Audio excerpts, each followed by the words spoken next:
Everyone, my name is Nidhi Bhatnagar and I welcome you all in this channel. तो बच्चा, आज की video में हम क्या करेंगे? आज हम करेंगे places of historical significance regional sites का पार्ट 2। ये जो चैप्टर है ये दो पार्ट्स में, लाइक फोर्थ चैप्टर था पार्ट 1, फिफ्थ चैप्टर है पार्ट 2। ठीक है, फुटप्रिंट्स बुक से लिया गया है एसएसटी की। All credit goes to writer as well as the publisher. तो चलो विदाउट डिले अपनी वीडियो को स्टार्ट करते हैं। चलिए, यहाँ तो सिर्फ हमें ये बताया कि इस चैप्टर में क्या समझेंगे। मेन चैप्टर पर आते हैं क्योंकि चैप्टर काफ़ी लंबा है। धीरे धीरे समझाऊंगी, ध्यान से समझना। चैप्टर थोड़ा सा कॉम्प्लिकेटेड है बट ध्यान से समझोगे तो समझ आ जाएगा। चलो स्टार्ट करते हैं। Fa-Hien was one of the oldest Chinese Buddhist. पहला क्वेश्चन तो यहीं से ही आ सकता है, हु वॉज फाइयान। ठीक है, तो फाइयान कौन था, स्पेलिंग याद कर लेना इसकी। फाइयान जो था वो सबसे पुराना चाइनीज़ यानी कि चाइना से आया हुआ बुद्धिस्ट था। बुद्धिस्ट कौन होते हैं? जो बौद्ध भिक्षु होते हैं ना, वो मॉन्क थे वो। ठीक है, हु विजिटेड इंडिया। उन्होंने इंडिया को विजिट किया था कब? In the 4th century CE में। He visited the major Buddhist pilgrims sites. इन्होंने भारत में आए ये, और इन्होंने भारत की जो फेमस तीर्थ यात्रा करने वाली जगहें हैं वहाँ पर विजिट किया था।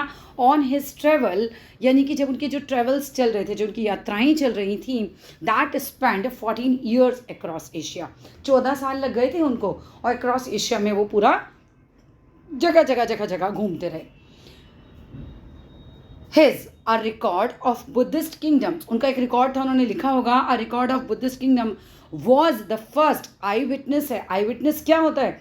जिसे आप पढ़ो और आंखों से आपको एक तरीके से, आई विटनेस कौन होता है? सबूत एक तरीके का। तो एक तरीके से यहाँ सबूत की बात की जा रही है कि आप पढ़ोगे तो आपको सबूत मिलेंगे। आई विटनेस है, अकाउंट है ये। अकाउंट मीन्स जो कागज, जो पूरा लिखा हुआ साहित्य है इनका।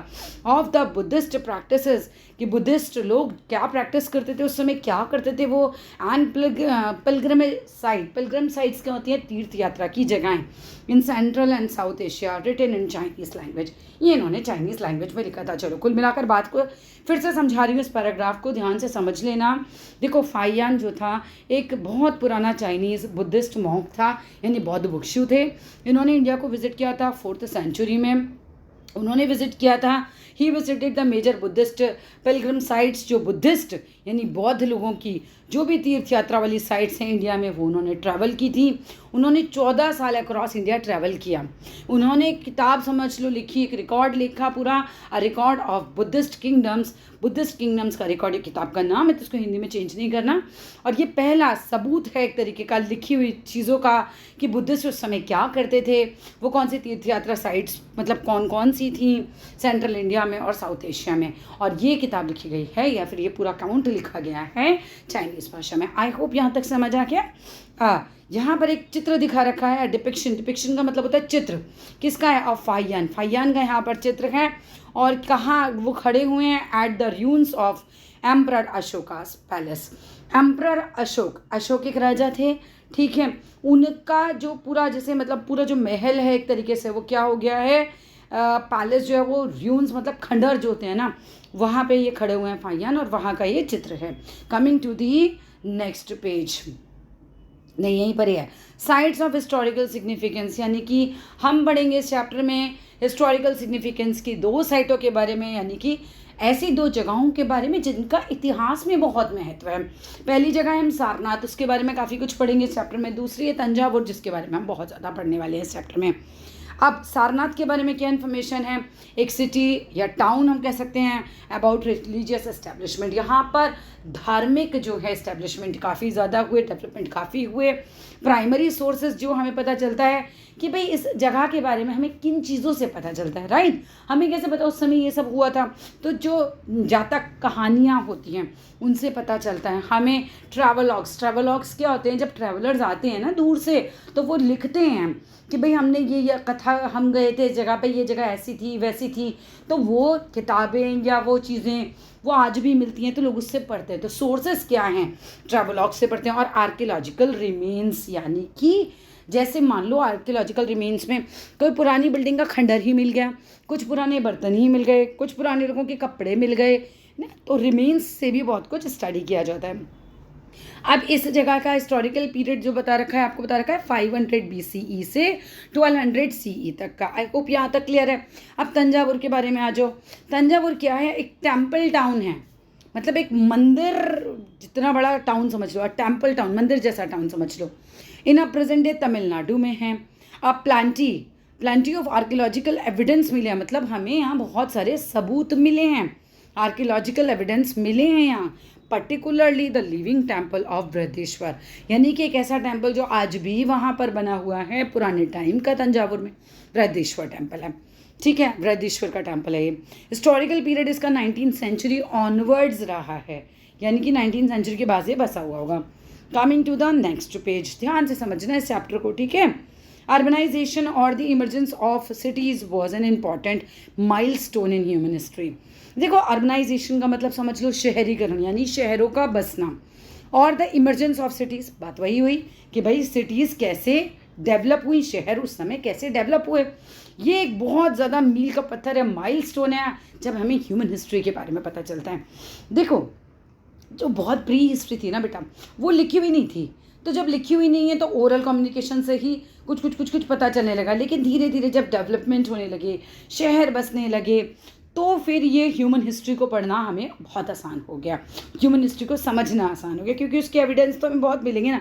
अब देखो, शहर बसे होंगे, अब जंगल में रहते होंगे तो क्या ही कितना ही मिल जाएगा एविडेंस आपको। शहर बसे होंगे तो शहर के शहर दिखाई दे जाते हैं कि यहाँ मंदिर था, यहाँ घर थे, स्नान घर था, यहाँ बाथरूम बनते थे, कुछ भी है ना। तो इससे क्या है, ह्यूमन हिस्ट्री को पढ़ने में बहुत मदद मिलती है अर्बनाइजेशन से। You have been reading about old cities, आप पढ़ रहे हैं पुराने शहरों के बारे में, that came up in India, जो भारत में आए, मतलब जो भारत के एक तरीके से हैं। Refer to Mohenjodaro in class 6 में आपने पढ़ा, एंड कालीबंगा तो हमने पिछले चैप्टर में ही पढ़ा है कि it was a part of India as well, right. What do you think are the characteristics of urbanisation. अब आप बताओ अर्बनाइजेशन की विशेषताएं क्या क्या हैं, यानी कि शहरीकरण की विशेषताएं क्या हैं। डेंस पॉपुलेशन है, यानी कि बहुत ज़्यादा पॉपुलेशन है। टैक्सेशन है, जो कि गवर्नमेंट लेती है, तो है ही ना, टैक्सेशन, टैक्स तो लेती है अर्बनाइजेशन में गवर्नमेंट, डेवलपमेंट के लिए शहर के। Writing system, script to meet administrative needs, कुछ लिखना पड़ता है ना, शासन को चलाने के लिए रूल्स बनाने पड़ते हैं, लिखना पड़ता है। Sophisticated style of art, non agriculture full time occupation, पहले तो लोग केवल खेती करते थे, जब शहरीकरण हुआ, फैक्ट्रीज बनने लगी, लोग उनमें काम करने लगे, तो बहुत चीज़ें बदली, है ना। मोन्यूमेंटल पब्लिक बिल्डिंग्स, जैसे कि ताजमहल हो गया, या कोई भी ऐसी बिल्डिंग जहाँ लोग घूमने जाया करते थे, मोन्यूमेंट्स वगैरह बने। लॉन्ग डिस्टेंस ट्रेड होना शुरू हुआ, दूर दूर तक लोग व्यापार करते थे। पहले तो आसपास जितना होगा उतना खाया पिया, आपस में जो जिसके पास आपस में बांटा और लाइफ चलती थी। लेकिन बाद में लॉन्ग डिस्टेंस ट्रेड होने लगी, लोग दूर दूर जाके व्यापार करने लगे। Development in various fields of science, और साइंस की फील्ड में बहुत ज़्यादा डेवलपमेंट हुए। चलो, coming to the next paragraph, you have read in the previous chapter, तुमने पिछले चैप्टर में पढ़ा that cities grew not only around political, military and administrative centers but also around religious establishment and centers of craft and trade। तोड़ तोड़ के line को समझते हैं। यू हैव रेड, तुमने पढ़ा, कहाँ पढ़ा, इन द प्रीवियस चैप्टर, पिछले चैप्टर में क्या पढ़ा, दैट सिटीज़ ग्रीव हुई, यानी कि शहर जो हैं वो उनका डेवलपमेंट शुरू हुआ। कहाँ बनी सिटीज़, ऐसा नहीं कि केवल अराउंड पॉलिटिकल या मिलिट्री एडमिनिस्ट्रेटिव सेंटर्स के अराउंड बनी, कि जहाँ पर राजनीतिक क्षेत्र है या फिर मिलिट्री है या फिर केवल एडमिनिस्ट्रेटिव सेंटर्स हैं। एडमिनिस्ट्रेटिव सेंटर्स क्या होता है, प्रशासन वाले, जैसे जहाँ राजा या मंत्री रहते हैं वहाँ, बल्कि वो जगहों पे भी हुए, but also around the religious establishment. यहाँ पर बड़े बड़े मंदिर बने तो उनके आसपास लोग रहने लगे, उनके आसपास दुकानें बनने लगी, क्योंकि लोग आएंगे तो दुकानों का सामान भी बिकेगा।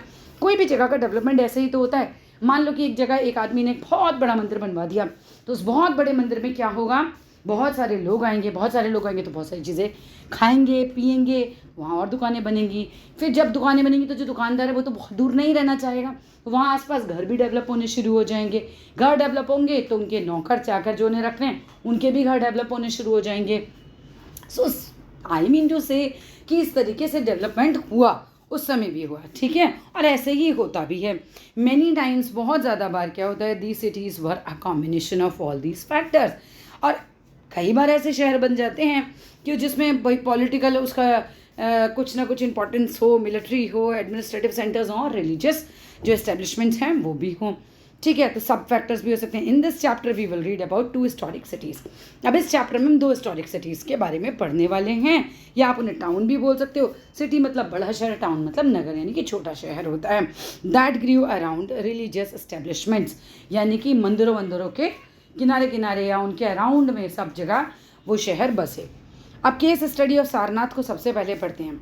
The site of Sarnath is located about 10 kilometre north east of Varanasi. ये क्वेश्चन भी आ सकता है, वेयर इज सारनाथ? तो सारनाथ कहाँ था? सारनाथ लोकेटेड है 10 किलोमीटर नॉर्थ ईस्ट की तरफ जाओ वाराणसी से, तो वहाँ पर। इट हैज़ बीन आइडेंटिफाइड, ये पहचाना जाता है एज अ प्लेस, एक ऐसी जगह के रूप में वेयर द बुद्ध, जो बुद्ध भगवान थे ना, महात्मा बुद्ध जो थे, उन्होंने पर्च किया था हिज फर्स्ट सरमन, यानी कि अपना पहला उपदेश दिया था। द धर्म चक्र प्रवर्तना और the turning of wheel of law, जिसको हम बोलते हैं। After attaining enlightenment of Buddha गया, बौद्ध गया में इन्हें ज्ञान प्राप्ति हुई थी। इसके बाद इन्होंने अपना पहला उपदेश कहाँ दिया था? सारनाथ में दिया था। ये चीज़ याद करने की है। इट इज़ ऑल्सो बिलीव्ड, ऐसा विश्वास किया जाता है, to be the place where Buddhist sangha of monastic order came into existence. ऐसा भी माना जाता है कि इस जगह में जो बुद्धिस्ट संघ है ऑफ मठ व्यवस्था वगैरह जो थी वो भी आई। मठ व्यवस्था क्या होती है? देखो, मठ व्यवस्था को समझो, जहाँ पर बहुत सारे बौद्ध भिक्षु आकर रहें, अपने रिचुअल्स करें, अपनी पूजा करें, अपनी योग साधना करें, वो मठ होते हैं। जहाँ बौद्ध भिक्षु वगैरह रहते हैं वो क्या होते हैं? मोनेस्टिक्स, यानी कि मठ वगैरह होते हैं। अब आइए, with the inauguration of the Sarnath with the Buddha first 5 disciples. अब यहाँ पर क्या हुआ? महात्मा बुद्ध को उनके 5 जो पहले शिष्य हैं वो मिले थे। इनॉग्रेशन हुआ था ऑफ द संघ का। संघ विद द, संघ मीन्स ग्रुप। 5 बौद्ध जो उनके डिसिपल्स बने, जो उनके पहले शिष्य बने, वो भी महात्मा बुद्ध को यहीं मिले थे। ये एक स्तूपा है। स्तूपा इस तरीके के आकार का ही होता है, जैसे आपके टेम्पल हैं स्तूपा है, वैसे ही एट सारनाथ, सारनाथ का स्तूपा है, where the Buddha is said to have met his first 5 disciples. कहा जाता है कि सारनाथ में इसी जगह पर महात्मा बुद्ध को अपने 5 जो हैं शिष्य मिले थे अराउंड 2500 ईयर्स एगो। ये ऑक्टोगनल टावर है, मतलब 8 कोण हैं इसके, 8 एंगल्स हैं इसके। इट वॉज बिल्ट ऑन 8, मतलब 8 एंगल्स पे बिल्ट हैं, and in the 16th century में ये बना था। ठीक है, अब यहाँ पर आइए, एक कहानी दे रखी है डियर की, ये भी पढ़ लीजिए, कहानी से भी क्वेश्चन आ सकते हैं। Analysing primary sources, connect to literature करना है हमें यहाँ पे। द लेजेंड मीन्स कहानी है of the lord of the deer की, यानी कि हिरण भगवान के एक तरीके से। The name Sarnath is said to have derived from the Sanskrit word. ये जो नाम सारनाथ इस जगह का लिया गया, वो लिया गया एक संस्कृत के शब्द, किस शब्द से? सारंगनाथ, या फिर लॉर्ड ऑफ डियर बोल सकते हैं। और according to an ancient Buddhist legend, एक पुरानी कहानी है बुद्ध जी की, एक बोधिसत्वा बॉर्न हुए एज अ डियर। एक बोधिसत्वा का जन्म हुआ। बोधिसत्वा क्या होता है? बोधिसत्वा पढ़ो, एक ऐसा living being who is on the path to attain enlightenment. एक ऐसा व्यक्ति, एक जिंदा व्यक्ति, राइट, एक ऐसा व्यक्ति जो कि ज्ञान के लिए, ज्ञान के रास्ते पर चल रहा है, उसको ज्ञान चाहिए, एनलाइटमेंट चाहिए, with the purpose of helping others. और वो क्या पर्पस लेके जी रहा है? कि उसको दूसरों की मदद करनी है, जो भी लिविंग बींग्स हैं वो आर सफरिंग, राइट, जो भी परेशान हैं, इनका एम है कि ये उनकी मदद करे, तो बोधिसत्वा होते हैं वो। चलो, अभी बोधिसत्वा समझ में आया, आगे देखते हैं। तो एक बहुत पुरानी कथा है, बुद्धिस्ट लेजेंड है, पुरानी बुद्ध की कथा है कि जो बोधिसत्वा थे वो बॉर्न हुए एज अ डियर, एक हिरन की तरह। ऑफर्ड हिज लाइफ, उन्होंने अपनी लाइफ जो है वो ऑफर करी थी एक किंग को कि तुम मेरा जीवन ले लो, who was intending to kill it. और किसको अपना जीवन प्रदान कर दिया था? एक ऐसे राजा को जो उनका जान लेना चाहता था। मतलब राजा हिरन के शिकार के लिए आया होगा और इन्होंने जो है उसको अपना जीवन दान में एक तरीके से दे दिया था। मूव्ड द किंग, दान में भी क्या, मैं अभी बताऊंगी, एक कहानी और है इसके बारे में। Moved the king created a deer park at the place where the Buddha preached his first sermon. अब राजा जो थे इस किंग, इस डियर से बड़े खुश हो गए थे और इन्होंने क्या किया, जहाँ पर महात्मा बुद्ध ने अपना पहला उपदेश दिया था वहाँ पर इन्होंने डियर पार्क बनवाया था, इसी डियर की वजह से। ठीक है, बोधिसत्वा जो कि एक डियर की तरह पैदा हुए थे, है ना। बोधिसत्वा मान लो पिछले जन्म में बोधिसत्वा हैं, फिर इस जन्म में वो एक डियर के रूप में पैदा हुए। एक राजा आया उनका शिकार करने, राजा को हिरन जो है, हिरन ने जो है अपनी लाइफ उसको ऑफर ही कर दी कि ठीक है, आप मेरा जीवन लेना चाहते हो, आप उसी से खुश हो तो आप ले लो। ठीक है, तो बहुत राजा खुश हो गए और राजा जो थे उन्होंने इसकी याद में एक डियर पार्क बनाया। कहाँ बनाया? सारनाथ में, उस जगह पे बनाया जहाँ पे महात्मा बुद्ध ने पहला उपदेश दिया था। Sarnath associated with deer, Sarnath का एसोसिएशन ये जो है ना, ये डियर के साथ है। इज़ ऑल्सो रिफ्लेक्टेड, ये कहाँ रिफ्लेक्ट और होता है, इन इट्स अदर नेम, इसके दूसरे नाम में भी। सारनाथ का दूसरा नाम आ सकता है वन मार्कर में, वो है मृगदाव, और इसको हम मृगदया भी बोलते हैं, मृगदया, ठीक है, मेघादया भी बोलते हैं, विच मीन्स डियर पार्क ही होता है संस्कृत में भी। यहाँ एक इमेज दिखा रखी है ऑफ द लेजेंड, इस कहानी की। इन था manuscripts from the 18th century, मतलब 18th सेंचुरी की एक मैन्यूस्क्रिप्ट जानते हो ना, 6th में पढ़ा होगा आपने, पत्तों वत्तों पे लिखा जाता था उसको बोलते हैं, तो उसमें ऐसे एक चित्र बिना मिला हुआ है। ठीक है, अब एक और कहानी इसके अंदर आएगी। Let us read another version of the same story. अभी इसी स्टोरी में कि सारनाथ का नाम सारनाथ क्यों है ना, एक डियर की और कहानी इसके अंदर बता रखी है तुम्हें। एक और कहानी है जो इससे मिलती जुलती है, वो क्या है, जातक ऑफ सरूपा। जातक ऑफ सरूपा मतलब किंग ऑफ द डियर। ठीक है, अब किंग ऑफ द डियर की क्या कहानी है सुनो।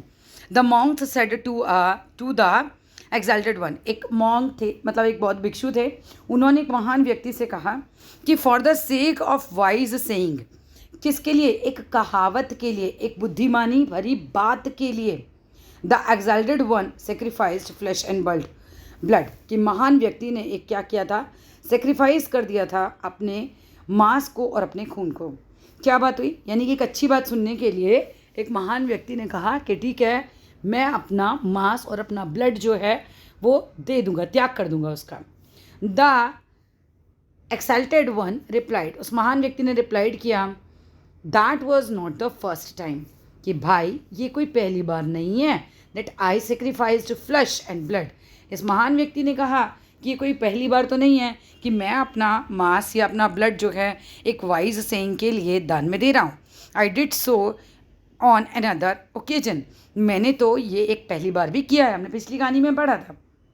द मॉन्क आस्क्ड, मॉन्क ने पूछा, was there another occasion lord, क्या इसके पहले भी कभी ऐसा हुआ है कि आपने अपना मांस और अपना खून जो है दान में दिया हो? तो जो महान व्यक्ति उसने जवाब दिया, हाँ ऐसा पहले भी हुआ है। चलो कहानी पढ़ते हैं, क्या बताई उसने उनको, मॉन्क को, इस महान व्यक्ति ने, कि once upon a time monks long ago there lived in Himalaya a deer named Sarupa. एक बार की बात है बहुत पहले की, मॉन्क जी, एक हिमालय में एक डियर रहता था सरूपा। ही वॉज लवली, वो बहुत प्यारा था, बहुत चार्मिंग था, बहुत कॉमली था, कॉमली मीन्स बहुत ही सुडौल था, उसकी बॉडी बहुत अच्छी सी थी। हैविंग रेड हूफ्स, उसके जो खुर थे, जो पैरों में होते हैं ना, नाखून के पास जो खुर होते हैं, ठीक है, जो नाखून नहीं होते बल्कि खुर उसके, वो रेड थे, और उसके जो सींग थे वो भी रेड थे। जेड ब्लैक उसकी आईज थी, एंड डैपल्ड उसकी बॉडी थी। डैपल्ड बॉडी कैसी होती है, बिल्कुल सुडौल, है ना, अच्छा सा शेप लिए हुए। He was in charge of heard of dear, और वो डियर का एक तरीके से इंचार्ज था, चीफ था, ठीक है। उसका बॉडी समझ में आ गया ना। बींग क्लेवर, क्योंकि वो बहुत चालाक था, इंटेलिजेंट बुद्धिमान था, and fortified by the root of virtue and merit, यानी कि वो पूरा गुणों से भरा हुआ था, ठीक है, और पूरी योग्यता, मेरिट मीन्स होता है योग्यता, वर्च्यू होते हैं गुण, यानी कि वो पूरी तरीके से फोर्टिफाइड था, मतलब पूरे गुणों से भरा हुआ व्यक्ति था, उसके अंदर बहुत योग्य था। वो कौन, वो हिरण, ठीक है, क्या नाम था हिरण का, Surupa. Through the dears communication, अब डियर के बातचीत करने की वजह, एक्यूमुलेशन ऑफ म्यूट, कि उसके अंदर बहुत सारे गुण हैं। The whole herd of deer lived in a comfort there in the Himalaya, तो सारे के सारे डियर बहुत आराम से रहते थे हिमालय में। Feeding on food of all kind, सब तरीके का उन लोगों को खाना मिलता था। एंड ड्रिंकिंग कूल वाटर, वो अच्छा ठंडा पानी पीते थे। विदाउट फियर, बिना डरे और टेरर, बिना किसी भय के। Being blessed with a good leader, अब इन लोगों को लगता था कि भाई हमारा लीडर तो बहुत अच्छा है, ये लोग ब्लेस्ड फील करते थे। They could not be harmed by man, ये कभी भी हार्म नहीं हो पाते थे बाकी के डियर किसी भी आदमी से, और बाय वाइल्ड बीस्ट, और इन सारे हिरणों को कोई भी जंगली जानवर भी परेशान नहीं करता था। In cold weather the deer let to his herd to the warm regions, अब जब सर्दी का मौसम आता था तो ये डियर बाकी के डियर्स को गर्म जगहों पर ले जाता था, और जब हॉट वेदर आता था तो ये कूल जगहों पर ले जाता था। He was beloved of Dewas, देवता उसे प्यार करते थे, नागास उसे प्यार करते थे, यक्षास उसे प्यार करते थे, किन्नर उसे प्यार करते थे, जो आत्माएं थी वुडलैंड की, जंगल की, वो भी उसे प्यार करती थी, जो वाइल्ड एनिमल्स, जंगली जानवर थे, और जितने भी अदर क्रिएचर्स थे सभी उससे बहुत प्यार करते थे, ठीक है। बट मॉन्क्स शुक्र लॉर्ड ऑफ देवास, लेकिन मॉन्क्स जो शुक्र थे, ठीक है, जो देवता थे, किसके, लॉर्ड ऑफ देवास, देवास के जो लॉर्ड थे, उन्होंने क्या किया, in order to test the deer, इस डियर का टेस्ट लेने के लिए, distinguish himself as a hunter, वो अपने आप को एक शिकारी के रूप में भेष बदल कर आते हैं। Went to the place where the king of the deer was, उस जगह पर जाते हैं जहाँ ये डियर था। एंड सेड टू हिम, इससे कहते हैं, I have a words of a wise saying, भाई मेरे पास एक बहुत ही बुद्धिमानी भरी कहावत है, मतलब बताने के लिए। If you give your self up, अगर तुम मुझे अपने आप को दे दोगे, क्योंकि शिकारी के रूप में गए थे, then you shall hear the words, तब तुम ये अच्छी बात, ये अच्छी कहावत सुन पाओगे। एक अच्छी बात सुनने का महत्व तुम्हें यहाँ बताया जा रहा है।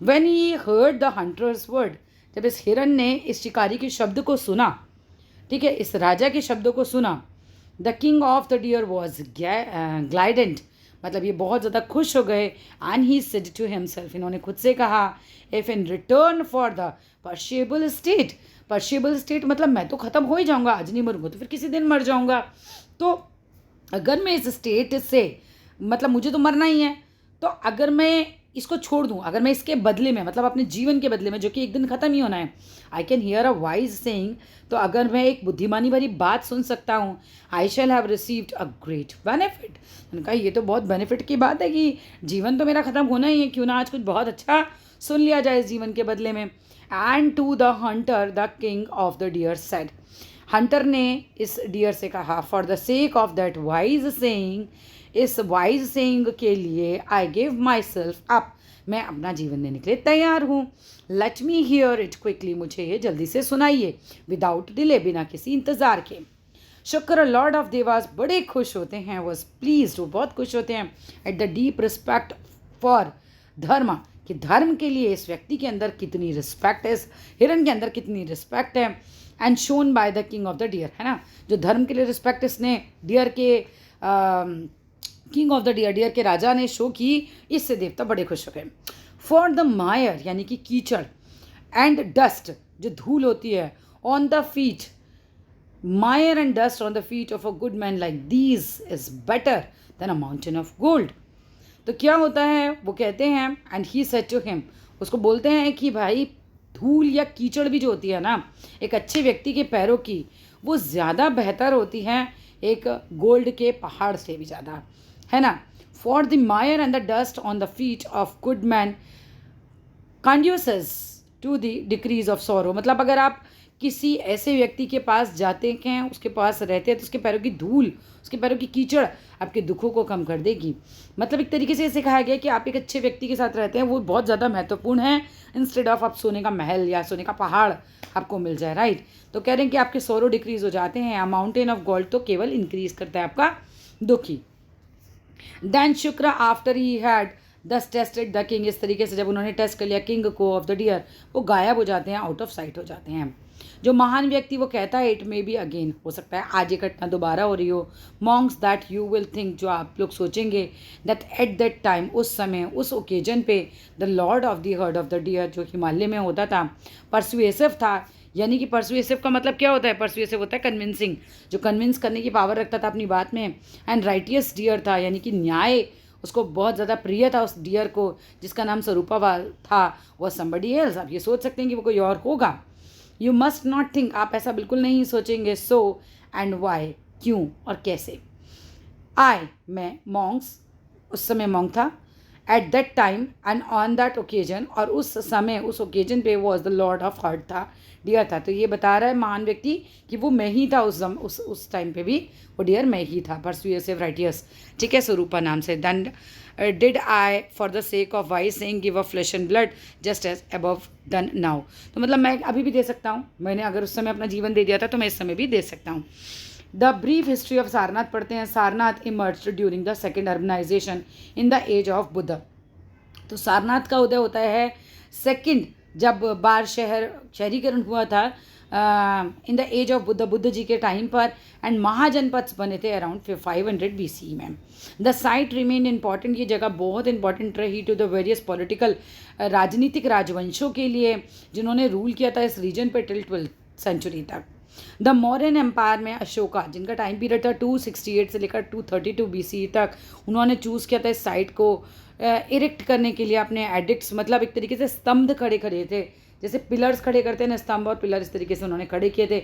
इस पे वो कम्युनिकेट करते थे, लिख लिख कर बातें करते थे, गुदवा गुदवा कर अपनी पब्लिक से, अपने सब्जेक्ट मतलब होता है प्रजा, ठीक है।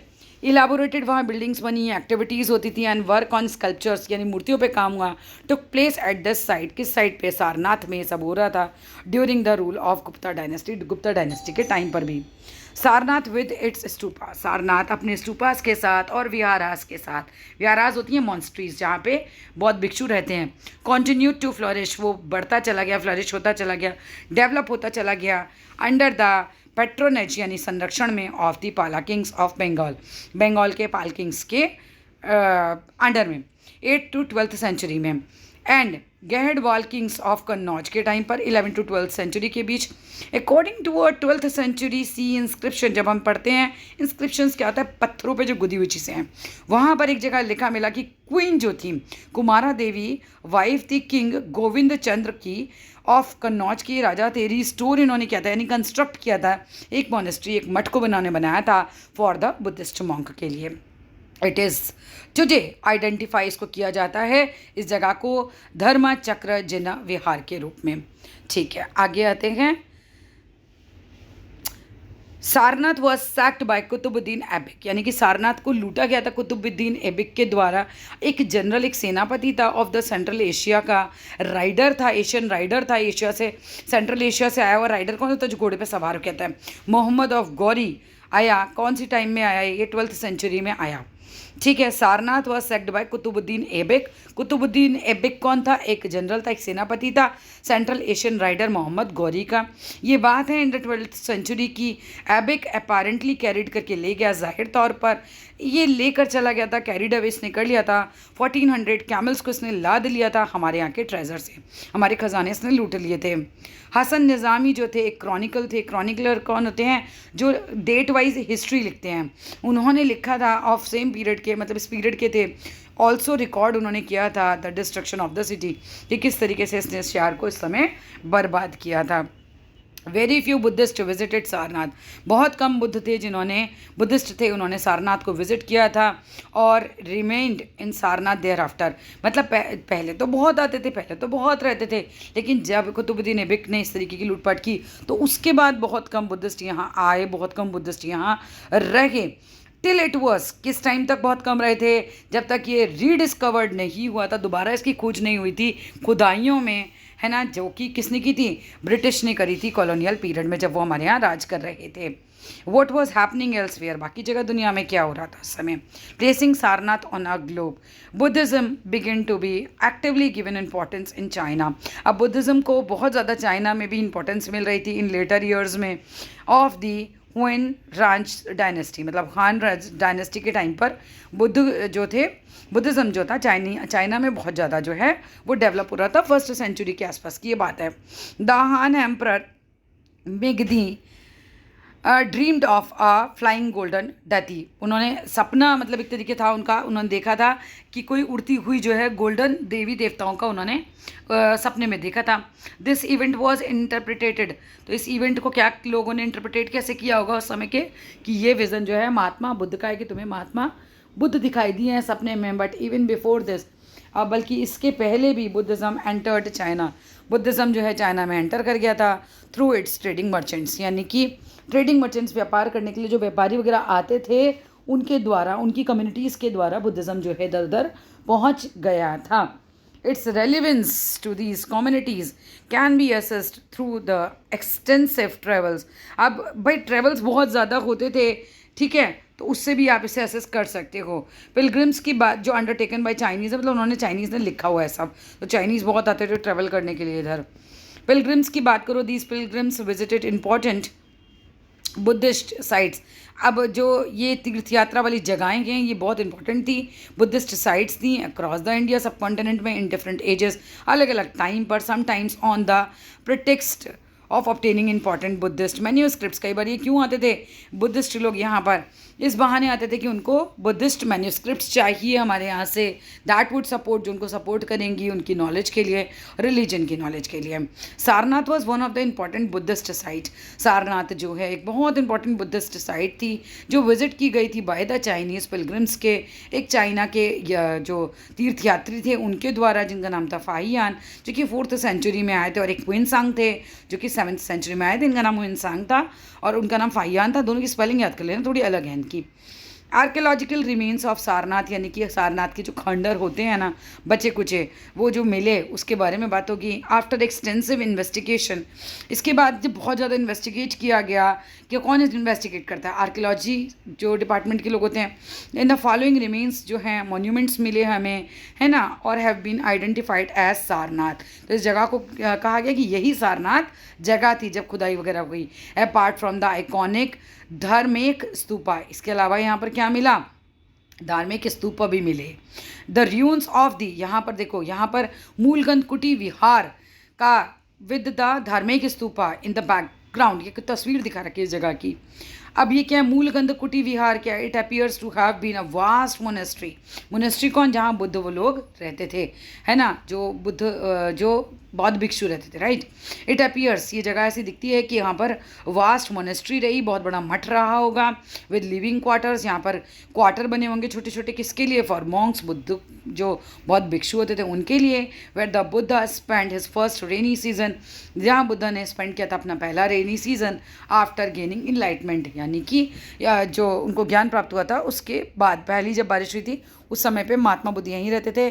फिर यहाँ पर ये क्या है, ये बनाया गया ये जगह, है ना, तो ऐसा लगता है पहला मोनेस्ट्री था जहाँ पे बौद्ध भिक्षु रहे। फिर the excavation of famous lion capital of Ashoka at Sarnath, यहाँ पर तस्वीर दिखा रखी है, 1907 की है।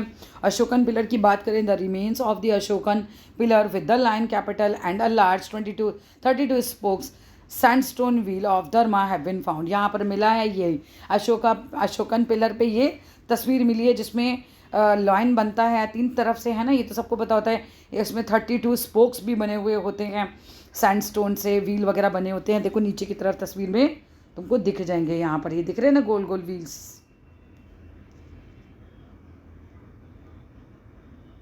चलो आज दूसरी बात पे आते हैं। यहाँ पर क्या है, चौखंडी स्तूप की तस्वीर देख रखी है। चौखंडी स्तूप का क्या है कि इट इज़ अ लॉफ्टी, ये बहुत ऊंचा ब्रिक का स्ट्रक्चर है, ईंटों का स्ट्रक्चर है, जो बिल्ट हुआ है कॉमोरेट करने के लिए, याद करने के लिए। द स्पॉट, वो जगह where Buddha met his first 5 disciples, ये उनकी याद में मनाया गया था जब महात्मा बुद्ध जो थे अपने 5 जो हैं शिष्यों से मिले थे। करंटली इट इज़ कैप्ड, ढका हुआ है बाय एन ऑक्टेगोनल ब्रिक टावर से, यानी कि 8 कोणीय जो हैं ईंटों का जो टावर है उससे ढका हुआ है।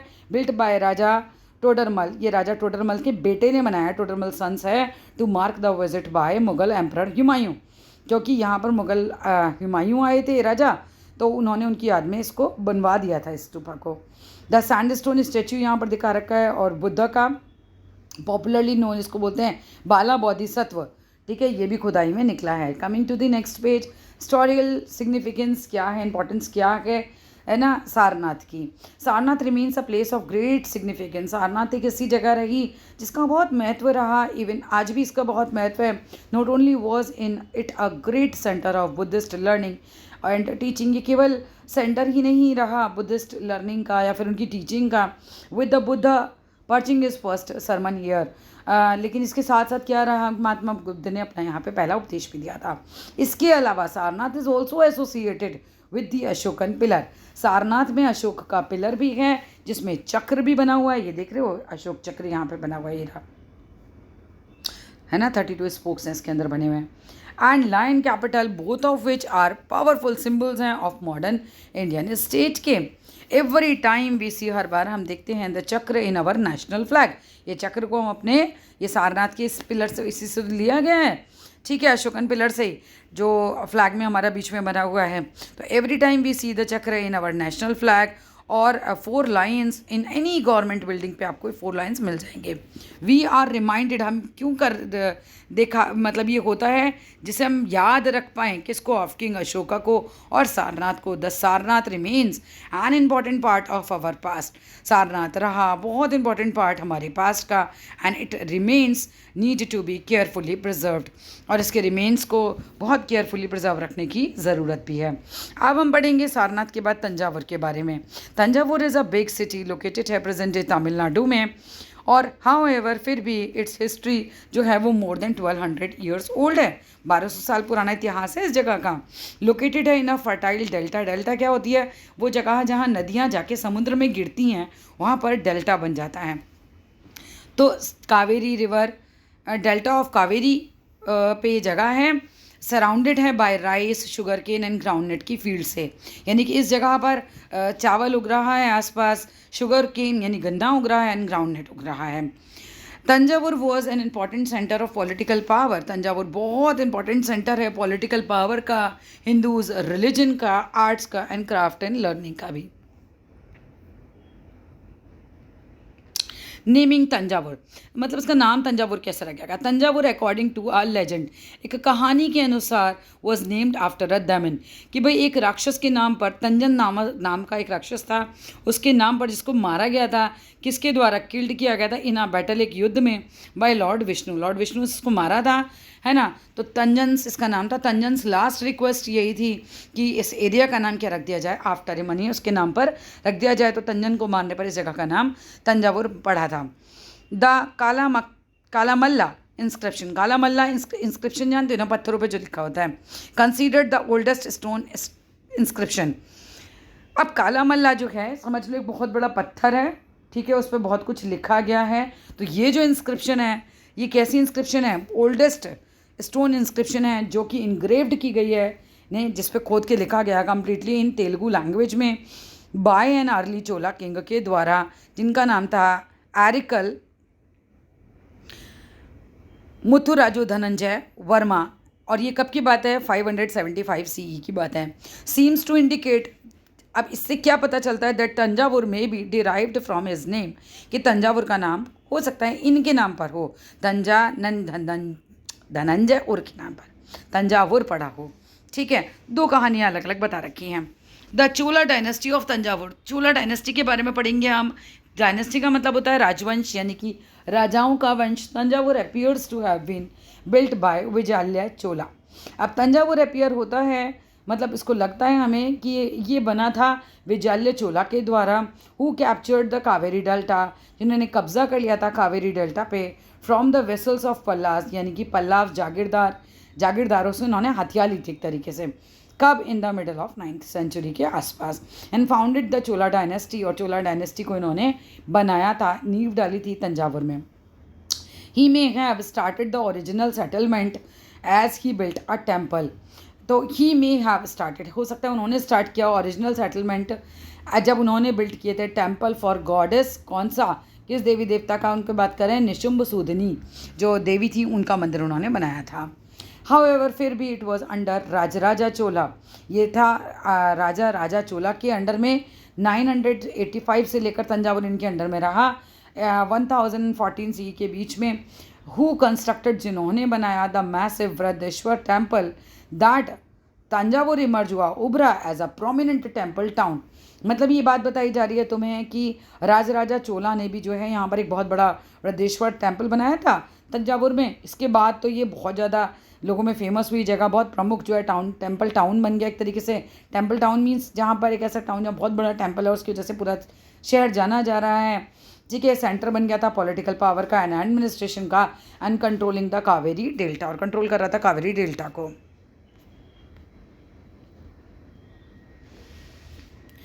इसके बाद अगर हम बात करते हैं तो यहाँ पर सिर्फ एक आपका मैप वर्क है, वो आपको खुद करना है। यहाँ पर देखते हैं the Brihadeshwara temple at Thanjavur. अब इसकी बात है, पिछले पेज पर हमने छड़ी बृहदेश्वर टेम्पल बनाया गया था, तो उसको भी देख लेते हैं। The Brihadeshwara temple is a massive temple, ये काफ़ी बड़ा टेम्पल है। डिवोटेड है टू लॉर्ड शिवा को, and has one of the largest shivling इसके अंदर बना हुआ है, मतलब बहुत बड़ा शिवलिंग है इसके अंदर। एंड नंदी का स्टैच्यू भी इसके अंदर है, जो शिव जी का बैल होता है ना, नंदी, उसका भी स्टैच्यू इसके अंदर है मंदिर के अंदर। इट वॉज कंस्ट्रक्टेड अराउंड 1011 सी में ये बना था। टेम्पल इंस्क्रिप्शंस टेल अस, बताती हैं हमें, that war booty and tribute from Sri Lanka was use to construct the temple. अब इस टेम्पल के अंदर जो इंस्क्रिप्शन है, पत्थरों पे खुदाई करके जो लिखा गया है, उस समय पता चलता है कि ये जो टेम्पल का पैसा आया था ना, वो श्रीलंका को लूट कर लाया गया पैसा था, है ना। वो एक तरीके से तब बनाया गया था। Temple inscriptions tell us that war booty and tribute, war booty मतलब वॉर में से लूटा गया पैसा, एंड ट्रिब्यूट मतलब लोग जो है श्रद्धा से जो पैसा देते थे, ये फ्रॉम श्रीलंका ये यूज़ किया गया था इसको टेम्पल को कंस्ट्रक्ट करने के लिए पैसा। द सेंट्रल विमान, यानी कि जो टावर है बीच का, सेंटर ऑफ द टेम्पल का, reach is a height of more than 50 metres, इतना ऊंचा है, 50 मीटर हाइट का है ये करीबन। द टेम्पल एक्सटीरियर, जो टेम्पल के बाहर है, हैज़ ब्यूटिफुल स्कल्पचर्स, बहुत सुंदर मूर्तियाँ बनी हुई हैं मंदिर के बाहर। और वाइल म्यूरियल्स जो हैं, जो भित्ति चित्र बने हुए हैं, डेकोरेटेड विद, मतलब वॉल्स पे बने हुए चित्र ही होते हैं, वो डेकोरेटेड हैं इंटीरियर वॉल्स पे, अंदर की वॉल्स पर। रिसेंटली म्यूरियल्स ऑफ राजराजा चोला, जो चित्र है राजराजा चोला का, विद एज स्पिरिचुअल एडवाइज़र, उनका आध्यात्मिक एडवाइज़र के साथ उनका पिक्चर बना हुआ है इसके अंदर। और किसकी पिक्चर है? 3 क्वींस भी हैं राजराजा के साथ।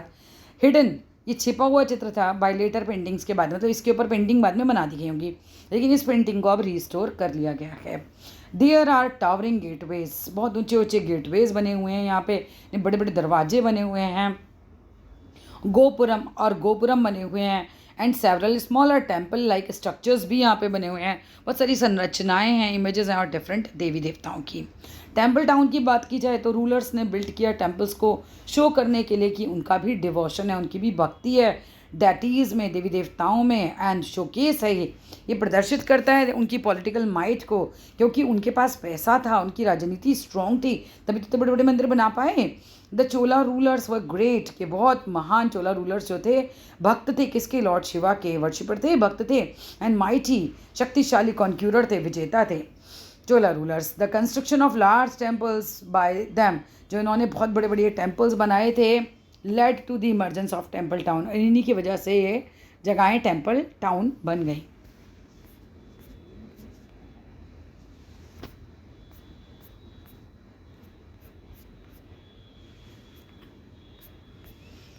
इसके बाद यहाँ कुछ पिक्चर हैं, बृहदेश्वर टेम्पल की पिक्चर है, यहाँ पर ये नंदी की पिक्चर है जो कहाँ बनी है? बृहदेश्वर टेम्पल में बनी हुई है। इसके बाद ये दैतीज हैं, इन नीचीज़ मतलब क्या होता है कि एक ऐसा एरिया जो वॉल्स से वॉल के अंदर है और पूरा जो है ब्यूटीफुली डेकोरेटेड है। इसके बाद यहाँ पर है गोपुरम, ये बृहदेश्वर टेम्पल में ही है, at gopuram, gopuram at Brihadeshwara temple, ये जगह को बोल रहे हैं, राइट। अब आ जाइए, ये आप अपने आप पढ़ लेना, ये एक एनालाइजिंग सोर्स ऑफ हिस्ट्री है। हम मेन चैप्टर पे तरफ आते हैं। The Brihadeshwara temple became the nucleus of the town of Thanjavur, जो बृहदेश्वर टेम्पल था ये केंद्र बन गया था तंजावुर में। इट अट्रैक्टेड रॉयल्टी, ये अट्रैक्ट करता था राजघरानों को और तीर्थयात्रियों को, इन लार्ज नंबर्स, लोग यहाँ बहुत आते थे, तंजावुर टेम्पल को देखने के लिए आते होंगे ना। लार्ज ट्रैक्ट्स ऑफ लैंड्स, बहुत सारे बड़ी बड़ी ज़मीनें, विलेजेस वर ग्रांटेड, कर दिए गए थे टू द टेम्पल, इस मंदिर को दान में दे दी बहुत सारी ज़मीनें, बहुत सारे गांव। एंड रिवेन्यू यूज़ किया जाता था फॉर द रिचुअल्स, पूजा पाठ के लिए। सैलरीज जो जाती थी, मतलब राजा उस समय रेवेन्यू लेता था, तो उस रेवेन्यू को राजा यूज़ करते थे यहाँ के पुजारियों को सैलरी देने के लिए, यहाँ की पूजा पाठ के लिए, यहाँ भी अटेंडेंस जो भी यात्रियों को खाना खिलाते थे उनको देने के लिए, सेलिब्रेट करने के लिए फेस्टिवल्स को, and so on. The temple needed many attendance, इस टेम्पल को बहुत सारे अटेंडेंट्स की ज़रूरत थी, पुजारियों की ज़रूरत थी, डांसर्स की ज़रूरत थी, अकाउंट्स जो कि इसके बारे में लिखें उनकी ज़रूरत थी, एडमिनिस्ट्रेटर जो कि इसको संभालें, इसका एडमिनिस्ट्रेशन संभालें, कामकाज संभालें, उनकी ज़रूरत थी, मर्चेंट्स की जो कि फैसिलिटेट करते हैं एक्सचेंज को, यानी कि व्यापारी होता है ना, अपने यहाँ से गेहूँ लाया, हमारे यहाँ से चावल लिया और एक्सचेंज करके ले गया, इस तरीके से। एंड क्राफ्ट पीपल की, एंड आर्टिस्ट की, टू स्कल्प्ट, जो आर्टिस्ट होते थे वो मूर्तियाँ बनाते थे, स्कल्पचर्स बनाते थे, प्रोड्यूस करते हैं एसेंशियल आइटम्स को, एंड टू ड्रॉ म्यूरियल्स, भित्ति चित्र बनाने की। माने इतने सारे लोगों की ज़रूरत थी, तो रेवेन्यू वाला पैसा इसके काम आता था, और ये राइज करने लगी फिर यहाँ पर चीज़ें। अब ड्यूरिंग जो है at this time dancers were exclusively attach to temples. अब ये वो टाइम आ गया जब डांसर्स जो थे बहुत ज़्यादा मंदिरों से अटैच होने लग गई। अब प्रैक्टिस है ये डांस जो है ये बिकेम एन इम्पॉर्टेंट एक्सपेक्ट बन गई। पूजा की मैंने नृत्य से पूजा होने लगी थी, भगवान की नृत्य करती थी। यहाँ पर देवदासियाँ आती थी, नाचती थी वो लोग। टैक्सेस हमें टेल करते हैं, हमें बताते हैं जब हम पढ़ते हैं कि जो डांसिंग वीमेन थी जिनको देवदासी कहा जाता था वो सेपरेट लेन में रहती थी, मतलब अलग ही गली में रहती थी। It can not be denied. आप इस बात से मना तो नहीं कर सकते that much of what we know of classical dance from Bharatanatyam, हम भरतनाट्यम डांसर जो भी कुछ जानते हैं was perfected by women dancers. वो परफेक्ट किया गया है वीमेन डांसर्स के द्वारा in a great temples of south India. South India के ग्रेट टेम्पल्स में जो नृत्यांगनाएं डांस करती थी उन्हीं से भरतनाट्यम बेसिकली निकल कर आया या परफेक्शन आया उसमें। Socio political setup in Thanjavur during the Chola period. सामाजिक और राजनीतिक सेटअप कैसे हुआ तंजावुर में चोला पीरियड के बारे में बात कर रहे हैं। Under the Cholas Thanjavur emerge हुआ, उभरा एज अ ग्रेट सिटी, एक बहुत महान शहर के तरीके से उभरा था। विद बृहत्वेश्वर टेम्पल डोमिनेट करता था ये पूरा स्काई लाइन को, बिल्कुल आसमान छूती इसमें इमारतें थी। The Cholas were able to establish a powerful monarchy. अब चोलास जो थे वो एबल थे, काबिल थे स्टैब्लिश करने के लिए पावरफुल राजशाही जो है मोनार्की को, है ना। established the cholas were able to establish a powerful monarchy, हाँ राजशाही को establish करते थे which lasted for more than 450 years, लगभग 450 साल तक चोलास का राज्य चला। ठीक है। दे वर ग्रेट मिलिट्री कॉन्क्यूरर्स, ये बहुत महान सैनिक विजेता थे। एफिशिएंट एडमिनिस्ट्रेटर्स थे, यानी कि बड़े अच्छे प्रशासक थे। एंड संरक्षक भी अच्छे थे आर्ट और लर्निंग के, तभी इनके टाइम में इतना आर्ट का और लर्निंग का प्रभाव बड़ा होगा।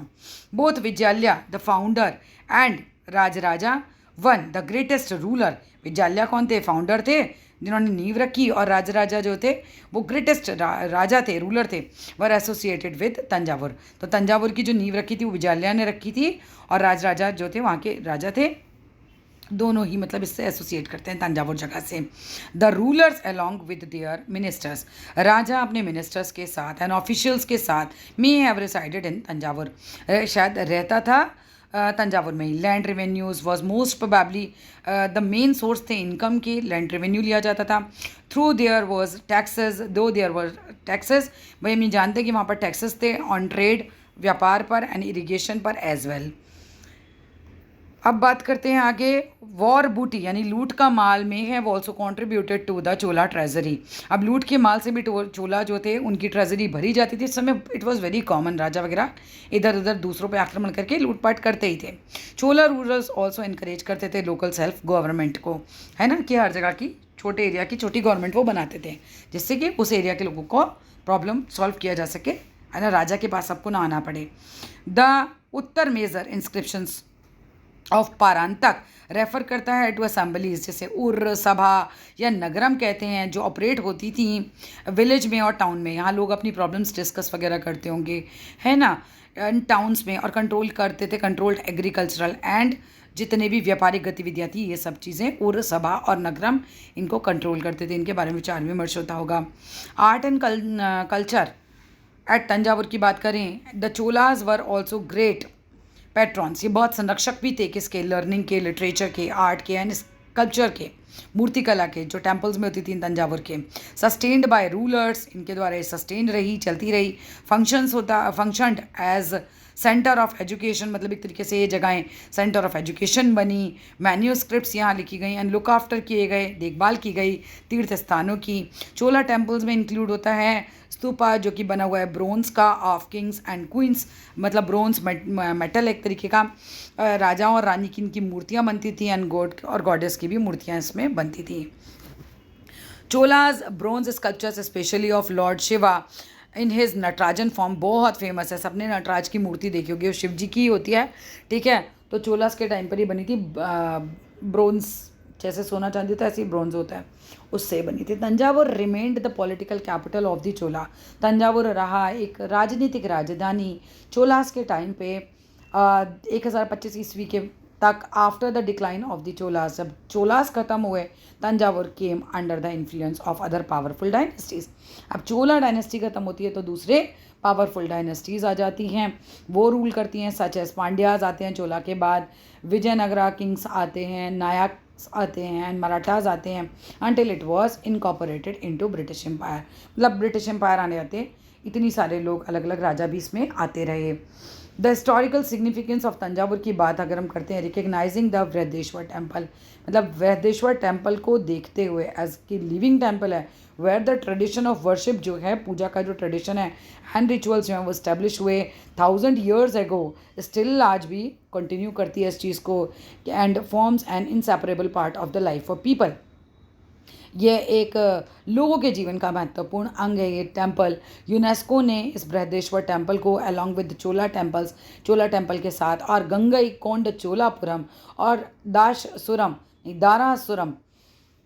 ये जो दारासुरम जो स्टैच्यूज़ हैं, ये वर्ल्ड हेरिटेज साइट में इनको जगह दी गई है ना, दुनिया की देखने काबिल चीज़ों में एक तरीके से।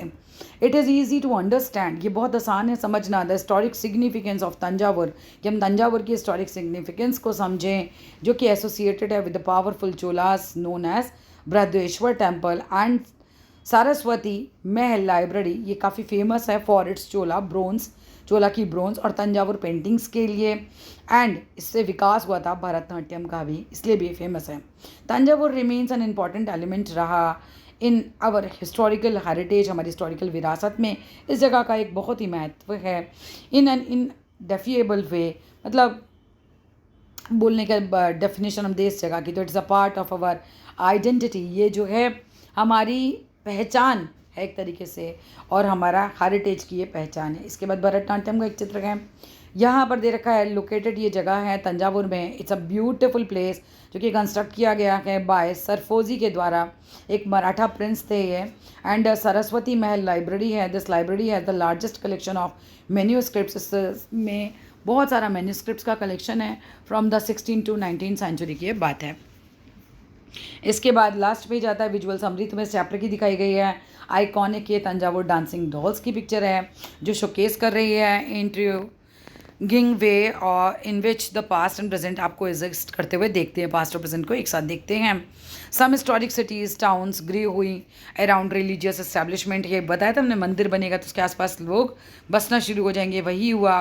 Many of these flourished for hundreds of year, कुछ तो फ्लरिश होती रहीं 100 साल तक, एंड देन फिर गायब भी हो गए थे जगहें एक तरीके से। अदर्स कंटिन्यू करती रहीं एग्जिस्ट टुडे, कुछ जगहें ऐसी हैं जो 100 साल चली, कुछ ऐसी हैं उसके बाद गायब हो गई, लेकिन कुछ ऐसी हैं जो आज भी एग्जिस्ट करती हैं, शोकेस करती हैं एक दिलचस्प मिक्स पास्ट और प्रेजेंट का। Modern day statue Raja Chola का ऊपर दिखा रखा है। Thanjavur was established by Chola kings, Thanjavur establish हुआ था चोला किंग के द्वारा। Most impressive construction activities took place under Raja Chola के अंडर में बहुत कंस्ट्रक्टिव एक्टिविटीज़ हुई, बहुत अच्छी एक्टिविटीज़ हुई। इन्होंने बिल्ड किया था द आइकॉनिक बृहदेश्वर टेम्पल, किसने करा था, इवन मार्कर में आ सकता है। यहाँ क्या पिक्चर है, र्यून्स है विहारा की at Sarnath. Sarnath was an ancient Buddhist town है, सारनाथ जो है बहुत पुराना बुद्धिस्ट टाउन है। That was home to many viharas, ये घर है बहुत सारे मोनेस्ट्रीज़ का। दैट हाउस्ड बुद्धिस्ट मॉन्क्स, यहाँ पर बुद्धिस्ट मॉन्क्स रहते थे। It enjoyed the patronage of the rulers of many dynasties, ये इन्जॉय करता है संरक्षण बहुत सारे डायनेस्टी, मतलब रूलर्स की डायनेस्टीज़ का, उनका संरक्षण करता है। तंजावुर इन्वॉल्व करता है एज अ टेम्पल, एक विकसित हुआ एक मंदिर टाउन की तरह, मतलब एक बहुत बड़ा मंदिर, उसके किनारे किनारे पूरा टाउन बस गया, बृहदेश्वर टेम्पल ऐसे बना है ना एट इट्स सेंटर। तो that's all in this video. हो गया हमारा ये चैप्टर फिनिश। देखो कितना टाइम लग रहा है हमें, रफली 1 घंटा हमें इस चैप्टर को ख़त्म करने में लग गया। आई होप चैप्टर समझ आया होगा, धीरे धीरे मैंने पढ़ाया है। That's all in this video. अच्छा लगे तो ज़रूर लाइक करना, फिर मैं इस जो बुक है और भी चैप्टर आपके अपलोड करूँगी। Thank you so much.